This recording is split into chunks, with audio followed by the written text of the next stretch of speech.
దేవలోకం నుంచి వచ్చిన ఓ అమ్మాయి సాధారణ యువకుడితో ప్రేమలో ఎలా పడింది అనేది చిత్రకథ. ఠాగూర్ నుంచి నిర్మాత కృష్ణారెడ్డి గారితో పరిచయం ఉంది. దర్శకుడు కథ చెప్పారు. కొన్ని సీన్స్ చూసా, చాలా కొత్తగా ఉంటుంది సినిమా.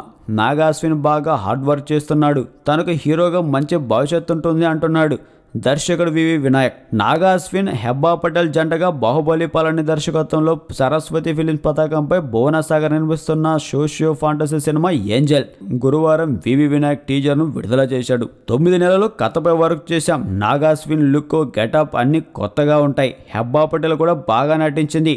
ప్రతి స్క్రీన్ చాలా థ్రిల్లింగ్గా ఉంటుంది. క్లైమాక్స్లో వచ్చే గ్రాఫిక్స్ సినిమాకు హైలైట్గా నిలుస్తాయన్నారు సింధూర పువ్వు కృష్ణారెడ్డి. వినాయక్ గారు కథ విని బాగా సపోర్ట్ చేశారు. సప్తగిరి కామెడీ, భీమ్స్ మ్యాజిక్ సినిమాకు హైలైట్గా నిలుస్తాయన్నారు దర్శకుడు పళని, భువన్ సాగర్, నాగా అశ్విన్, హెబ్బా పటేల్, సంగీత దర్శకుడు భీమ్స్, హాస్య నటుడు సప్తగిరి, కథా రచయిత రమేష్ రెడ్డి, మాటల రచయిత శ్రీనివాస్ సంకల్ప్ తదితరులు పాల్గొన్నారు. ఈ చిత్రానికి సమర్పణ ముప్పా వెంకయ్య చౌదరి. మీకు నచ్చినట్లయితే సబ్స్క్రైబ్ చేయండి. ఫిలిమి స్టార్స్ బోలెడంత న్యూస్ బోల్డ్గా.